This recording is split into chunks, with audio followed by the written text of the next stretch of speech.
This is Crossroads with TAL Heinrich. Pomp and pageantry in the UK today as Queen Elizabeth opened a new term of parliament. They have a place, but not a date just yet. U.S. President Donald Trump and North Korean dictator Kim Jong-un. Special counsel Robert Mueller will testify.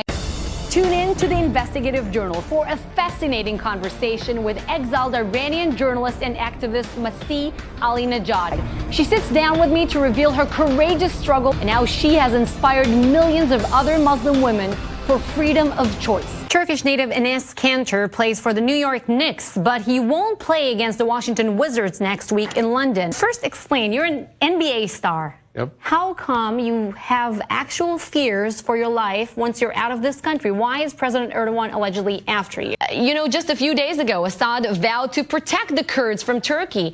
Now, looking at this agreement, he's not really going to keep his promise, right? Our viewers joining us now, we're talking about many people who were injured in Barcelona when a white van mounted the sidewalk and then struck them in what police said was most likely a terror attack near the popular tourist area of La Ramblas.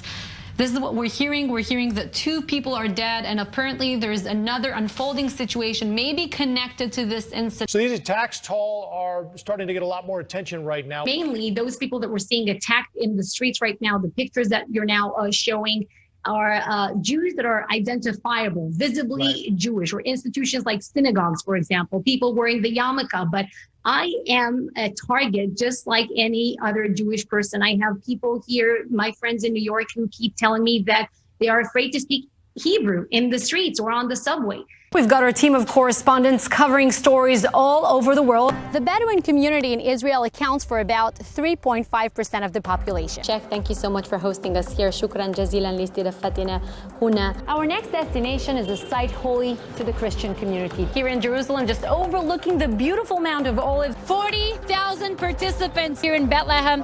Christmas lights are glittering. And the turmoil in countries such as Iraq and Libya, but not only. Chanting change, regime change in Iran. Just an interesting note here, you know, the name Qasem Soleimani, many people in the U.S. probably heard this name for the first time over the last few days, over the last week, right? But in Israel, every household is familiar with this name. And that's why you won't see the debate so much in Israel concentrating right now around the question of whether or not he should have been killed or whether or not there should have been, let's say, a congressional approval before such an action.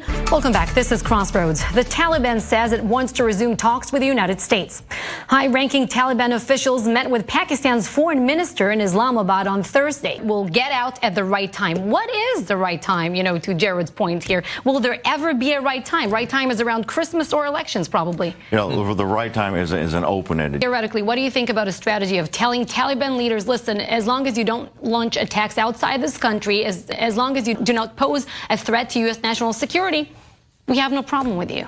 Is it just inevitable that sooner or later we'll see clashes between Turkish and Syrian forces, maybe even between Turkey and Russian forces? We're talking about Iranian intelligence sites, weapons warehouses, training camps, all of them in the vicinity of the capital, Damascus, or in the Damascus airport. What does it tell you about the entrenchment of Iran in Syria? A dangerous decision that might take us 30 years back in terms of arms control. Is it truly back to normal or not quite yet? It's been very busy since they started reopening the economy Sunday.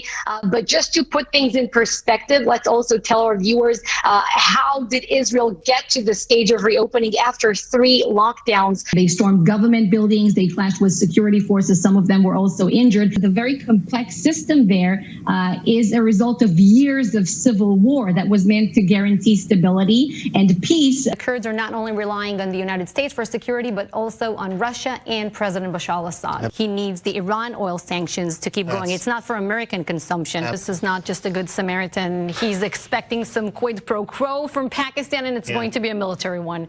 You're absolutely right. To break it down, let's turn to senior national correspondent Michael Shore joining us here on set. Michael, which side of the aisle seems to be more concerned about fake ads, misinformation on Facebook? What do we know about the testimony of Trump's former advisor on Russia, Fiona Hill? It's a name we haven't heard so much before. Lauren, what do you think about Trump's response to Pelosi? Is it a patty move or is it a brilliant political move? Where tonight's Democratic debate will take place. Michael, We'll talk about the candidates in just a moment, but first, how significant is it that the first debates are being held in a state President Trump won by just 1.2% in 2016? And you know how the saying goes, the best defense is a great offense. So the president is now playing offense. He has warned former National Security Advisor John Bolton that he might have a criminal problem there, since he, the president, views every conversation that the two once had as highly classified. That I couldn't keep my mouthpiece in place due to the missing tooth.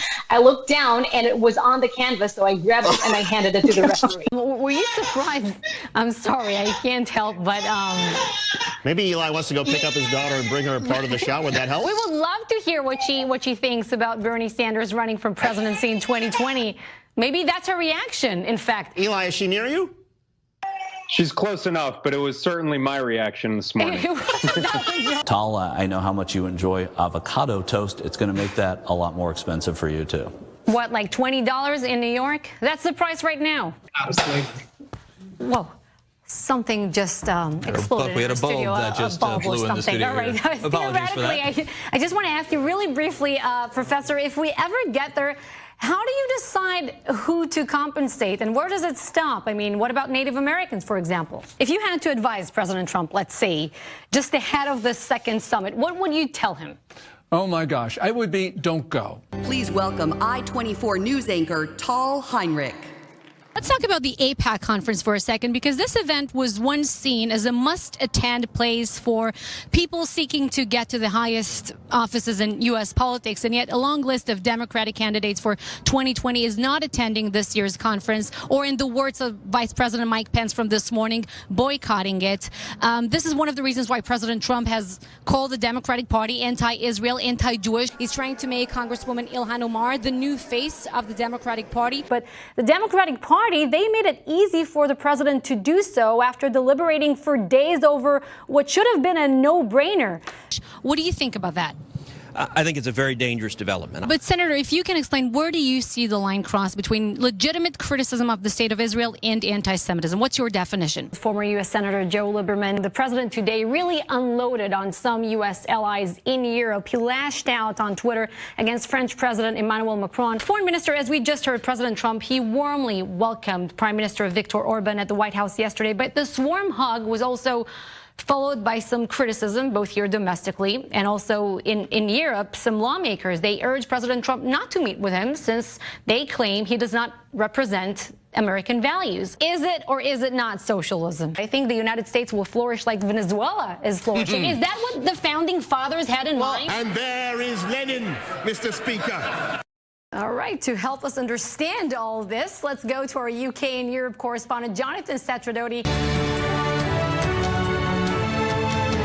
Exit polls showing another neck-and-neck race between Israeli Prime Minister Netanyahu. We're still waiting for him to speak, by the way, and his main rival, Benny Gantz. Did Trump's actions really go beyond normal support?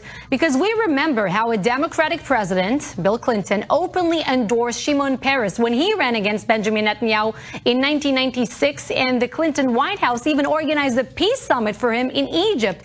Israel's left and right are certainly split over security concerns, but differences over economic policy are nothing like here in the U.S. In Israel, you'll find figures who back workers' unions and fight to regulate big businesses on both sides. It's a place where every stone sings of the past. Maybe we can even imagine that they were standing here cheering for Goliath to win the battle. We are the only winery that grows its own grapes. Welcome to Chateau Latif, the only vineyard located in the heart of Manhattan. It is run by 90-year-old Latif Gigi. He grows his own grapes on the island. Latif turned his 4-story house in the Upper East into a winery, producing dozens of white wine bottles each year. And kept climbing, and came to the roof. Do you sell it? We don't sell it. We give it away. Among the items on display is the camera used by the abduction team to take surveillance photographs, the goggles Mossad agents placed over Eichmann's eyes to interrogate and transport him, and a bronze casting of the gloves the Mossad agent used to grab Eichmann. And the one that jumped on Eichmann, he didn't want to touch Eichmann. It serves much more than just food on its plate. Our whole mission is to empower refugees through culinary education. What that means is that our students join us for 2 months. The students are now practicing and making final preparations, with the restaurant set to officially open June 7th. How do you feel about the discourse here in the U.S. when you hear immigrants are stealing American jobs? Welcome to the mecca of superheroes, sci-fi, and comics. There's a family stuck inside a giant skyscraper, so I'm going to save them. This is Maurice, the real Maurice from War for the Planet of the Apes, and I'm going to transform myself now into an ape and go to battle.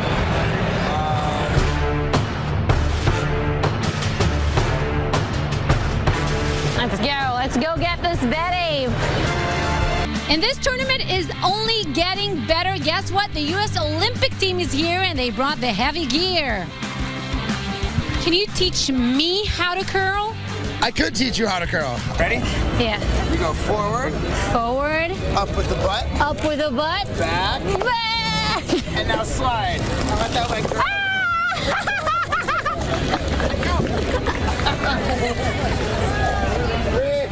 I forgot to push it.